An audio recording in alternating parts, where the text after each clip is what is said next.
right, what is up, people? Welcome to Challenge Accepted, the Sandbox stream where I just hang out and build for a while, about 4 hours. How's everybody doing this Friday morning, afternoon, evening, depending on where you are in the world? Still morning for a little bit for me. It's also my kid's last day of school, so summer is officially starting for us, and it is toasty in here. I don't have my AC all the way up because it gets kind of loud. It makes like a loud, high-pitched whining noise on the mic, which is not fun for anybody. So if I start sweating bullets here, that's why. But we'll figure it out. We'll do okay. My hair might fluff up a bit, but we'll deal with it. We're just getting everything organized here. And last time, we were building out this space station / spaceship experience. This is from a template in the Game Maker. And we're adding some galleries. We're putting in some quests. We're dealing with this annoying door, which, I mean, it's a lovely door.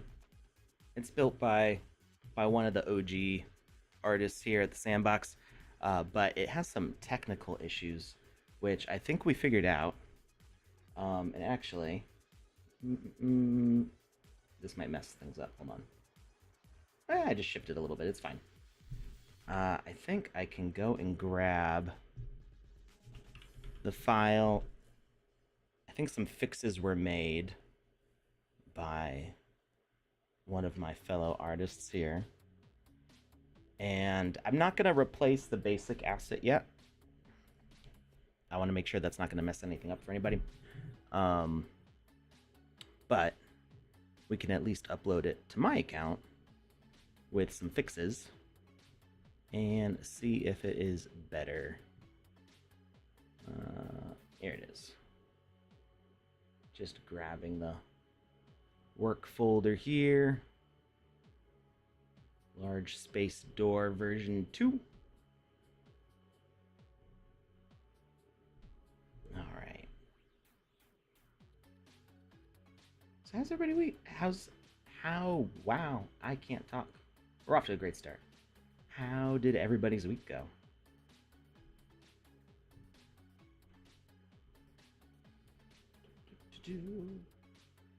There we go. How wow, now cow, says Lucas is right.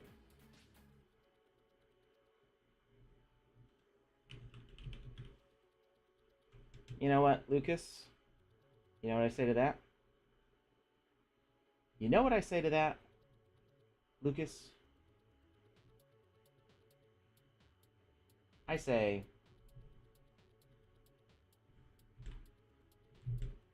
this. How wow now cow. Except I can't hear it. Did that work? Did my routing table not get remembered? It worked for you, it didn't work for me. I thought we fixed this already. Monitor, yep. Monitor and output's on. Text to speech.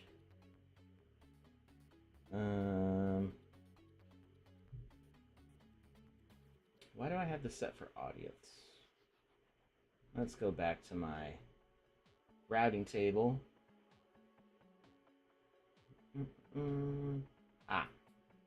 I see what I did wrong. Let's try that one more time. For me. Or somebody else say something. I don't need to say it again. Somebody else say something. The yellow and black robot sign. That is a basic asset. Anybody can use that. You just look for... it's not sign. It just says warning robot large. It doesn't have the word sign in the name.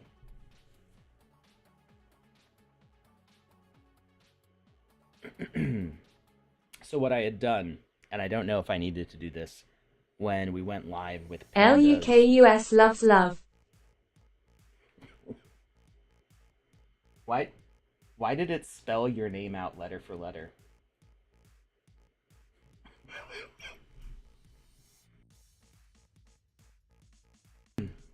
LUKUS.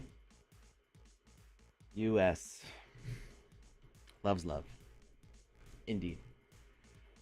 So when we did Panda's News of the Week, we used to have an issue with it like echoing, and I realized it was because of the way the audio settings were set up. It was playing it both in the Discord chat audio signal and on the desktop audio signal.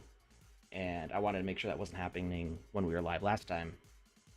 So I think I turned off the text-to-speech audio for myself. Audio routing can get complicated because things plug into other things, and sometimes it works the way you expect, and sometimes there's specific rules that say it's not supposed to work that way. So it can get a little tricky sometimes. But anyway, we've got our file here. Let's go ahead and open up the large space door V2 and see what changed. So apparently there were some periods in the animation names from 4 years ago when this asset was made. And that caused some like weird corruptions, which didn't affect 0.9 for whatever reason, but in 0.10 they did. So now we've got opening and closing. Are those linear? How are those moving?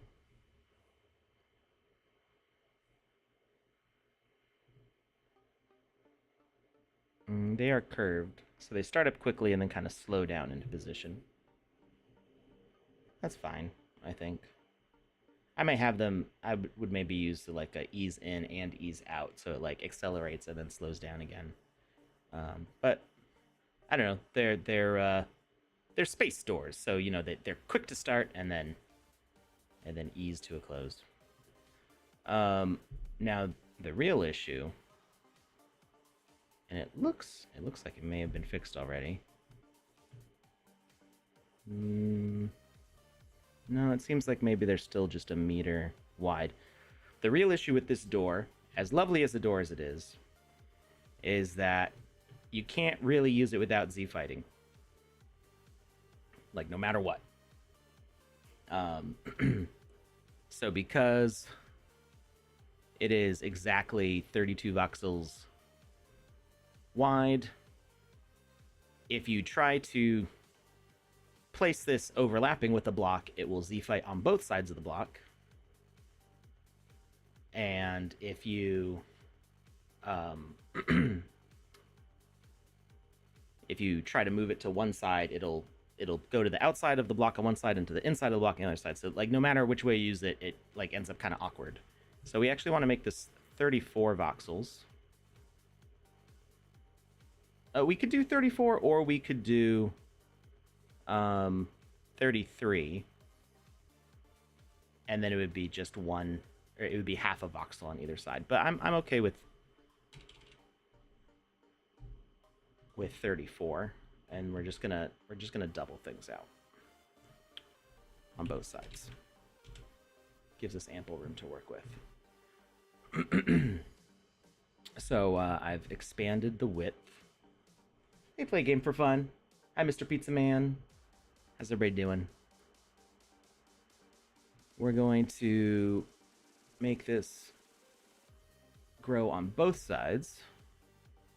And we're also going to raise the height, because while this looks cool,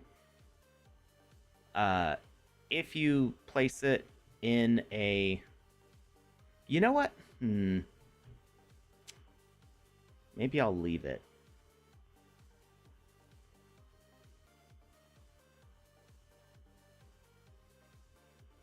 Now I can't decide.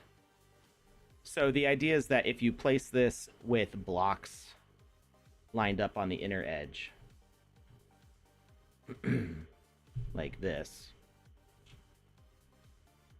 there should be a block like right behind it, so you have collision even when the door's open. Because when you turn off collision, then the door frame you could walk through. So if you line it up so that way the door collides with the block, then this will go like that. And that looks good.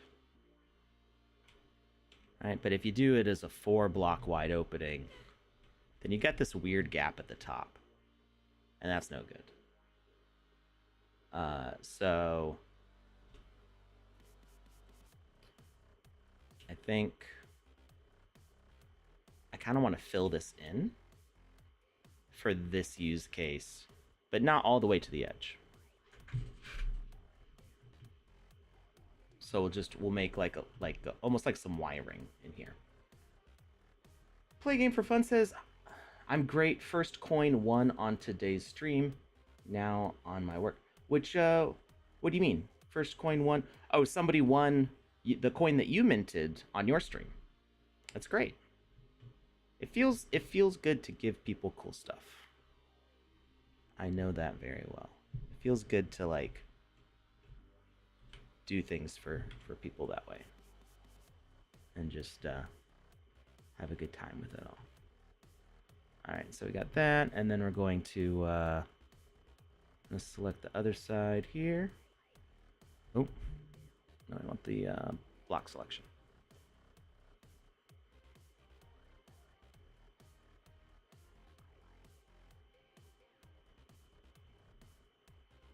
And copy, and paste, and move it out.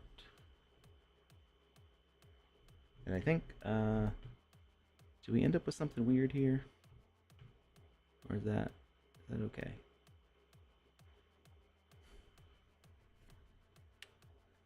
Let's see. 1, 2, 1, 2, 3, 1, 2.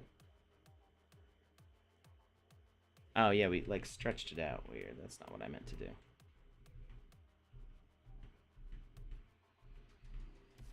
Alright, let's try that again. We're going to split it and then just fill in the middle. So we're going to move this one block to the side that way. Helps if we select the whole thing. My goodness. It's kind of like a large object to be doing this with. Did I get it? Nope.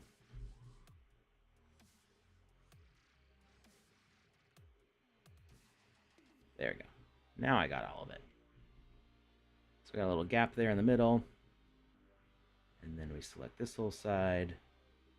And we move that out. We are fixing a door. We're fixing an old basic asset so it works better.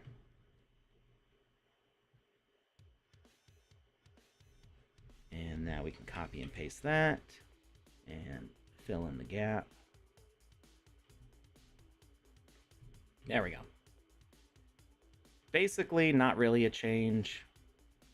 We're just making it a little bit better. Now, I believe this door also, we want to expand the frame 1 voxel in. So we're basically making a cap. Yeah. So see how there's Z fighting here? That flickering. Oop. There we go. So we're making a 1 voxel border around where the block will be.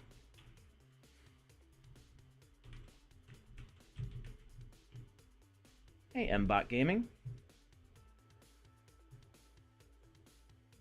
So we're going to also expand our model this direction. It helps if I'm using the right tool. One block that way. And let's do it right where this diagonal ends. So we're going to, I think we can select from here, pull down, and we're going to move the one that way. Nice. And then we're going to copy this sliver here and move it that way. All right, so now we've expanded it in that direction also.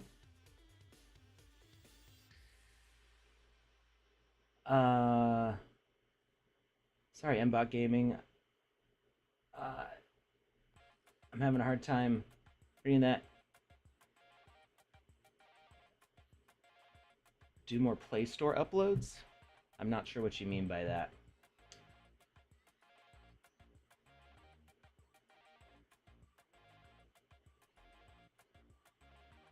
Love the gap between materials. Oh, you mean this? I think like proper like seams are good. Fix the sandbox on iPhone. Well, so this is for the 3D sandbox.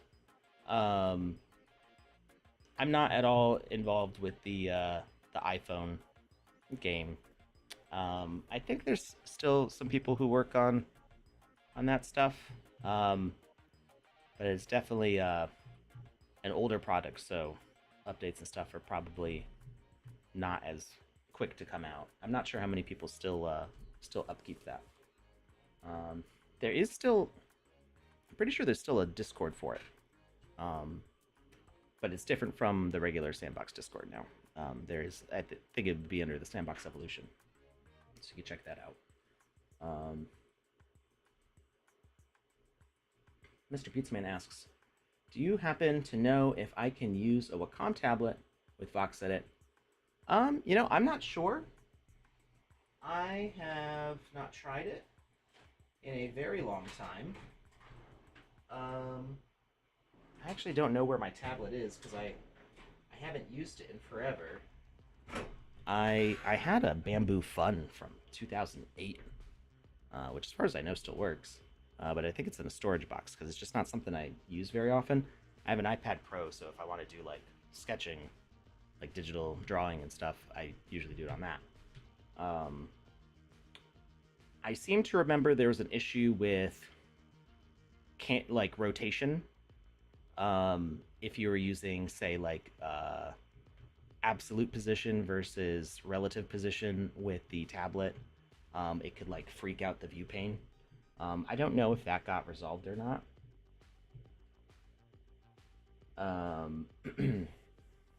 IRL panels have gaps covered with trim like baseboards, crown moldings. Yeah, I do a lot of. I mean, I didn't make this asset originally, but if you look at the stuff that I've done for the city blocks, I like putting a lot of moldings in there. Of course, I can't always make them modeled out. They just have to be textured in because those assets are already like reaching 5,000 faces.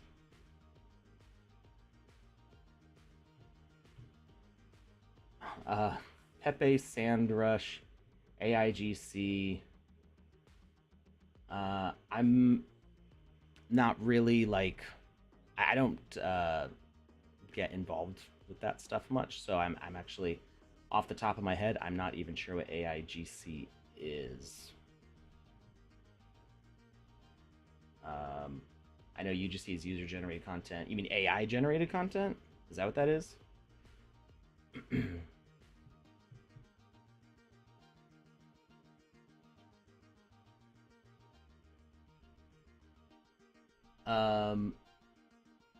Yeah, I mean,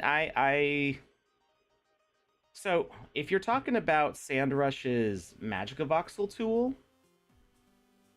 I am extremely bullish on that, but I wouldn't call that AIGC. That's procedural generated terrain, like dungeon generation, which is different from AI stuff. Personally, I don't care about AI generated stuff. It's not something that I get involved with very much.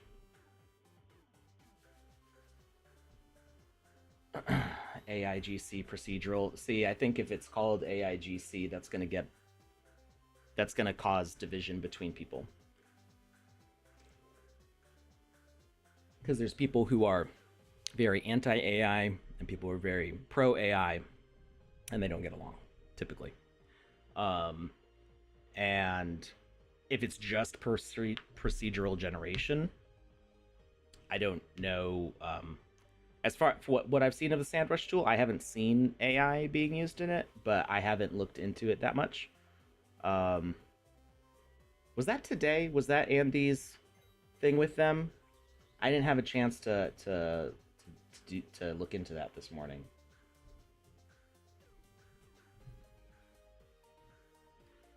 Um, the issue that I have with AI generation versus procedural generation, because procedural generation is different. Procedural generation is where you build a whole bunch of sets of rules, and you make like different rooms and different spaces, and you say, okay, like this space can be, an L-shaped room or a T-shaped room or a square room or a long rectangular room or an oval room or whatever, and then they can have these kinds of objects in them, and you set up a whole bunch of conditions for like how that thing can work. And that's a very curated process where with designers figuring out what's going to work best in what spaces. um, when you just kind of throw that all into a large language model, or whatever sort of tool is used to generate these things out, sometimes there's less curation in that process, and you end up with something that's not that doesn't have a lot of like attention to detail, because the detail is like it's literally noise. Like that's how like AI images are generated. They're using noise to build out those details. Um, so when you have somebody putting thought into like where those things go, you end up with a much more focused and intentional design, even if it's, oh good grief, why me?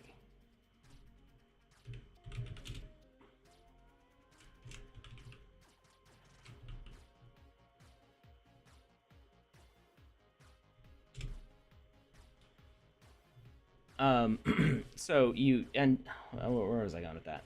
You end up with a much more intentional design in everything, uh, and if it's not intentionally designed, um,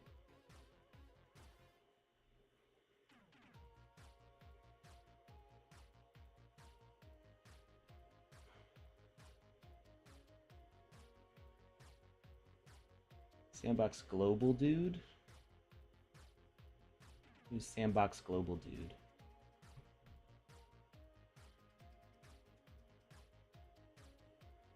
Um, so when you have intentional design, I think it's easier to care more. Uh,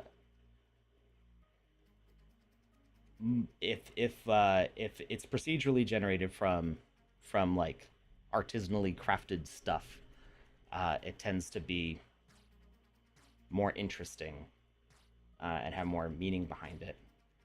Um, but there's value in stuff like Jackson Pollock's, which there was intentional decisions on where to splatter paint, but how exactly those splatters land is also noise. So I think it really that the the reason I don't hate on AI like a lot of artists do, um, is because I've seen the AI artists who take AI, but they use it as a tool set in a larger scope of things, where they uh, use more articulated methods to come up with a finished product. So it may become like a base layer of noise that they overpaint on. It may be used to fill in certain gaps. Um, and they're making conscious decisions of whether to use one generation or another generation. When you start putting something like that into gaming, again, it's like if you have a generated area, you still want to go in as a game creator and modify those areas to make sense. Um,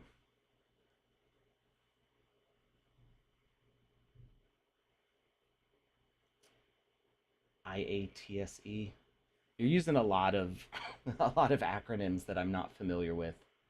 Bertrand Levy is yeah, he's the Sandbox's like partnership. I can't remember his title. It's on LinkedIn. Um,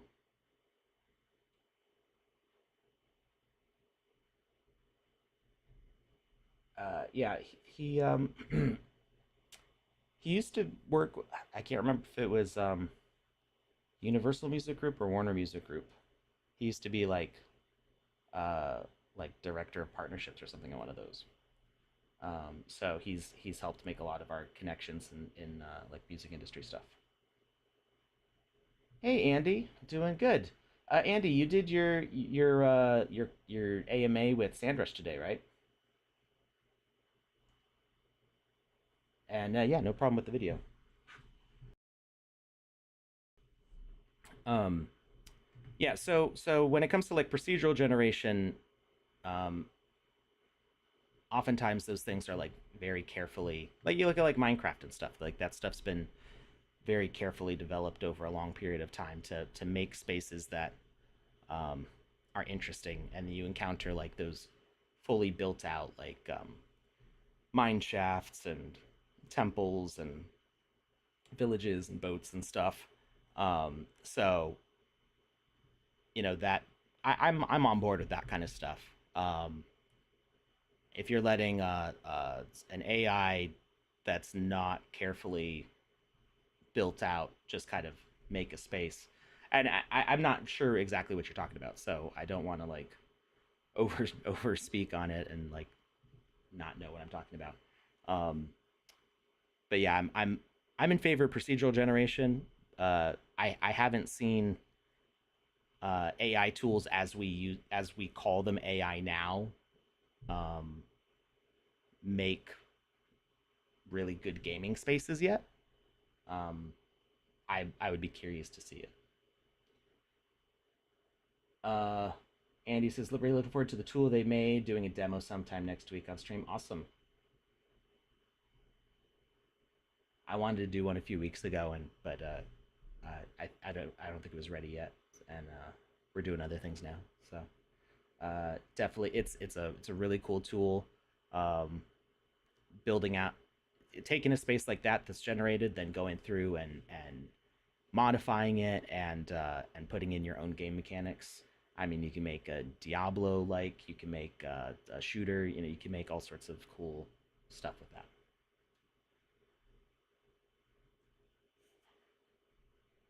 Yeah, we've been meeting with them on the Sandbox staff for months now. uh, yeah, I've been pulling in old models that I made into it and testing stuff out. I haven't had a lot of time to play around with it, but it's really super cool. Actually, the was it this thing that I was building out a few months ago that I haven't really worked on since? We were building this big gallery space. Um, I was able to put that in.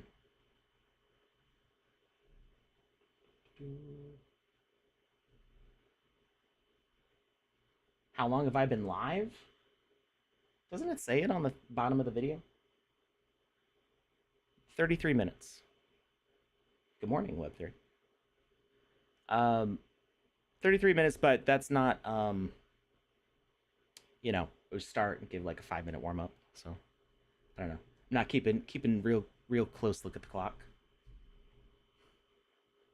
I know, yeah, modeling, being able to model a magic of voxel and then pull that stuff into Game Maker is super fast. I mean, we do want to improve the Game Maker's terrain modeling tools, but what you can do with Magic of Voxel is just so advanced as far as manipulating the terrain and even generating stuff. Uh, you can do a maze purlin noise and stuff. We used purlin noise to make the bottom of the water here, and obviously this is this is off of a sketch. The bottom of the ground underwater doesn't look great and stuff, but I was able to just throw this into there, manipulate a few of like what the block types are, and then you really get a sense for the scope of it all. And be like, oh, hey, yeah, it works. And we had talked about this on stream. Like, technically, the height here is the building's taller than what would be allowed by the game maker, but we can cap that off with an asset. Did I put in elevators or stairs? I don't remember if I actually put a way to get up there.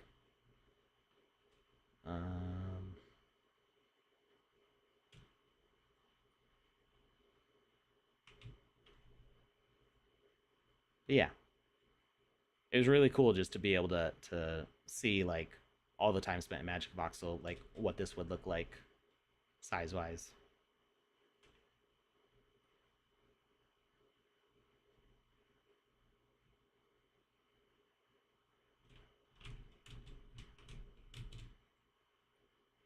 Where did I put those stairs? Oop, I fell.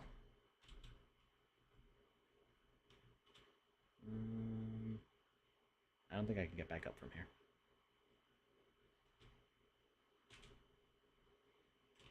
There we go. Just fall through the bottom. I think if I grab, where is the spawn plate? Is there no spawn plate?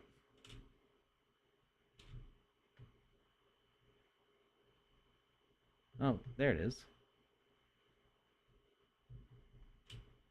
Didn't it used to have like a little blue icon over it? Did they get rid of that?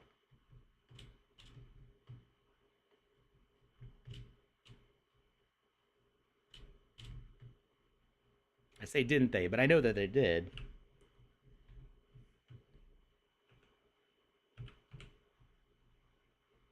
What's the new button for Snapground? C. So yeah, this would be the top layer that you could get to. And then all this would cap off with the top of the this thing. This bit here would become a model of its own and add the last bit of height to the room. So yeah, it's a really, really neat tool. I survived. Just barely.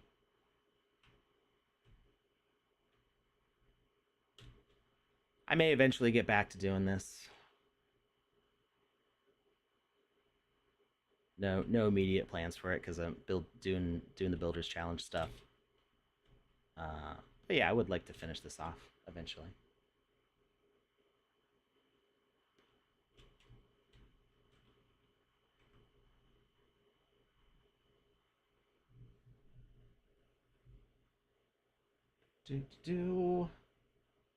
Yeah, get it 80% of the way there, then finish off with the details.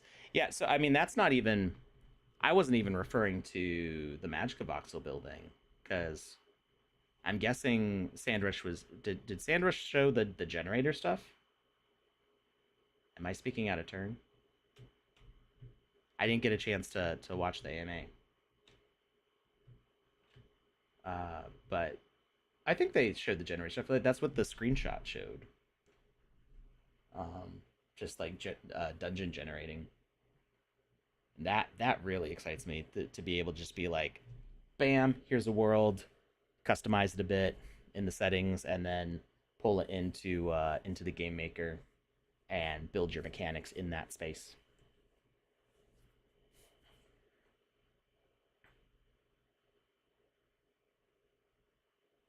Use case on Andy's stream by adding seasons easily. Yeah, I mean you can yeah, you could do seasonal changes for your experience by pulling your experience into that editor and just changing what the blocks are. You know, change it from grass on top to snow on top, things like that. Super cool.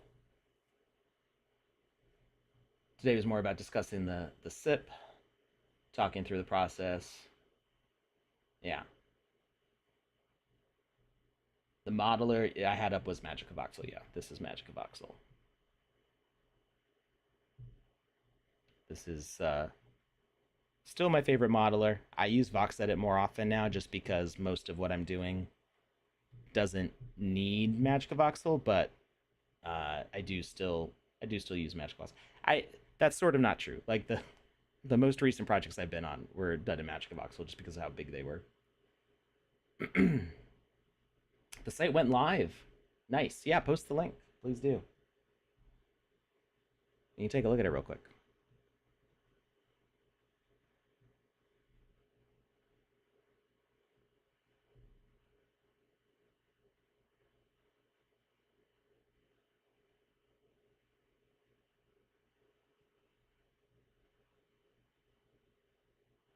Did the music stop?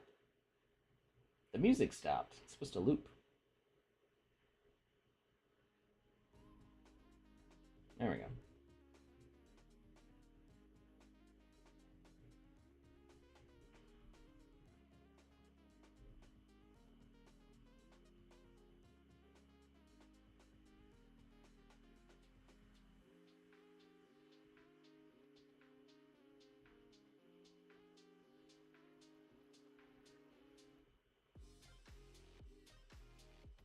Oh.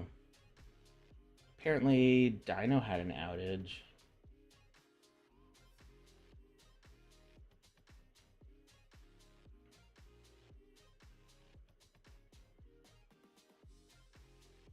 Hmm. Could affect the Wizzyverse hat giveaway in the Wizzyverse channel.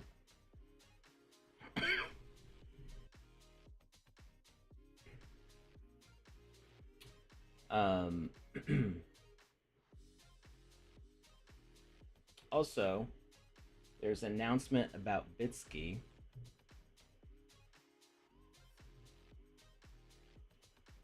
Twitch is glitchy. Had to reload. Got ads. You gotta get Twitch Prime. No ads.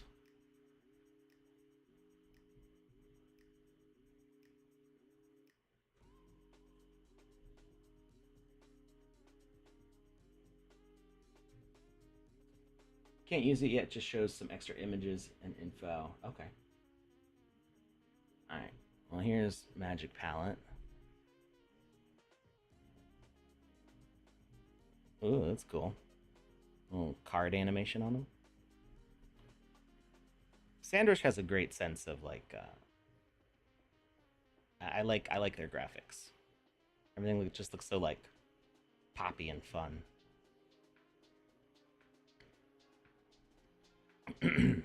Yeah. So generating it, like, it has a whole bunch of different like rooms, and then you set like the style, whether you want like a lava world or an ice world or whatever. And yeah, it's super cool.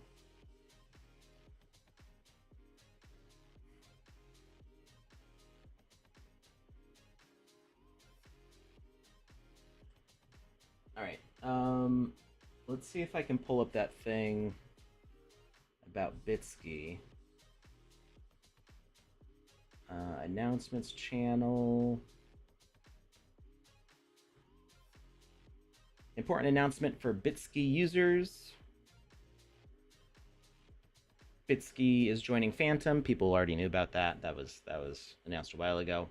If you have a Bitsky wallet, you need to export your keys to another wallet provider by June 30th, 2024. So you've got 16 days.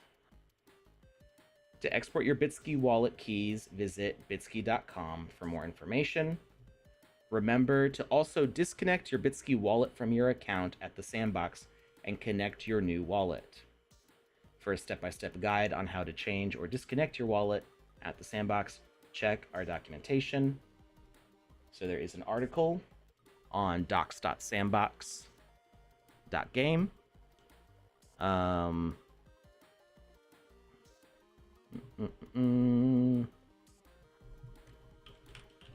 it have a specific Bitsky part?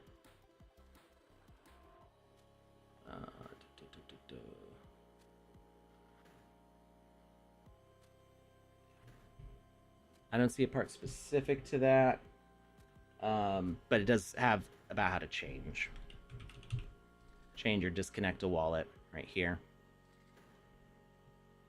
and all the information you need to do that. The important thing that everybody should remember is never share your secret passphrase for your wallet with anybody. Nobody else needs to have it. That is only for you. That's the same thing as like your retina scan or your thumbprint or your DNA. You don't want to give it to anybody else. It is yours. You will need to probably get that passphrase. Let's see what Bitsky says. I'm pretty sure you, yeah, Bitsky's joining Phantom.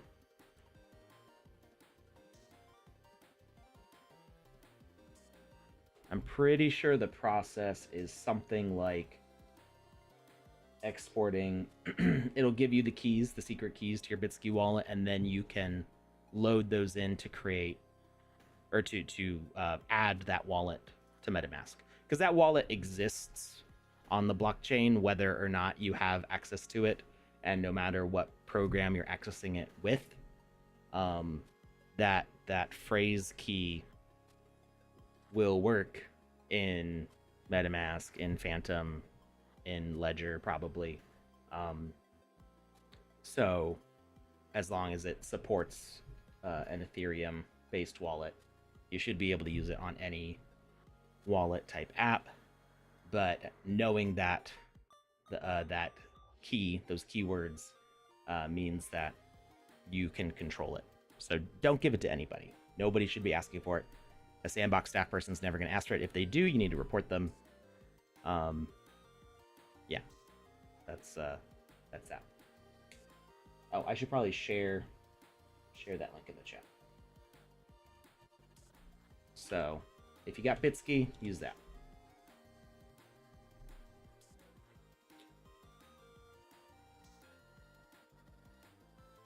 G is bullish on AI replacing janky stockhouse like Turbo Squid for UGC. The thing is, all the AI models I've seen are way more janky than anything on Turbo Squid, though. I mean, like, would it be cool if it could do that? Sure, but I haven't seen AI generated 3D models that are at all game ready for anything. Maybe if you're doing just like a quick render, throwing it into Blender or Light Tracer or something to like make it look shiny. But as far as like the optimization of faces and making it work with a rig and all the stuff that it needs, I haven't seen any of the AI generated stuff look at all good with that. But you know, I know those tools get better over time. I haven't seen anything. It doesn't look like it's going to be soon on that. Did I see that announced multiplayer experiences, or that the Builders Challenge announced that multiplayer experience will have 50% boost? I did see that. Is that confirmed though?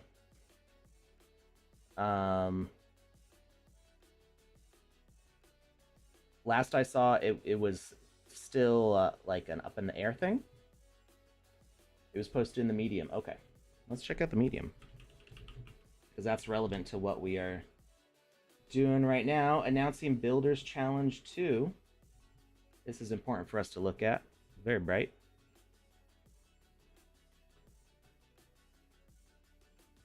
My monitor is like a spotlight sometimes. All right. There's also an AMA about the Builders Challenge 2 a few days ago. Yeah, I think it was like early in the morning for me.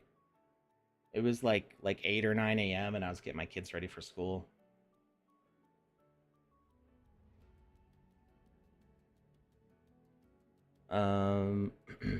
Let's see.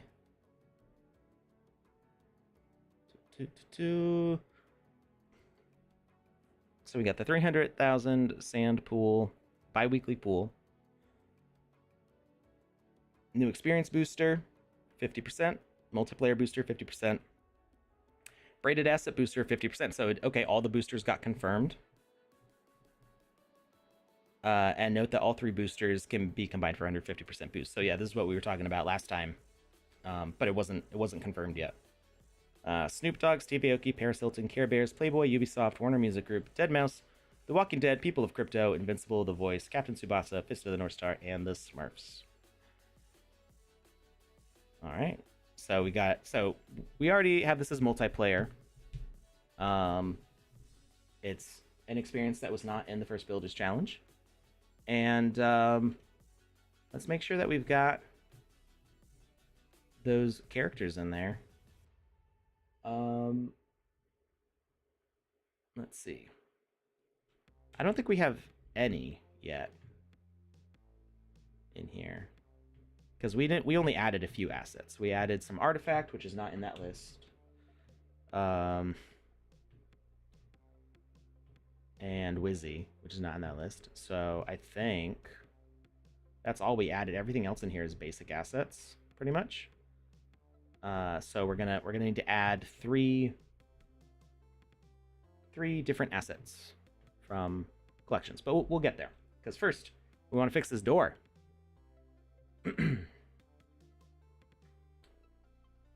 Curious, do you need one of the assets, or will you get a better boost for using more? So you have to use 3.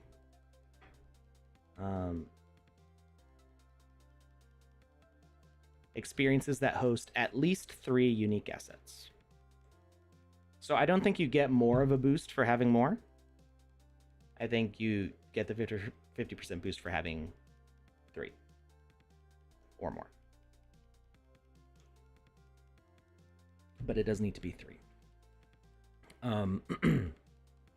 So I know Playboy just had a claim. I know Steve Aoki has had some claims.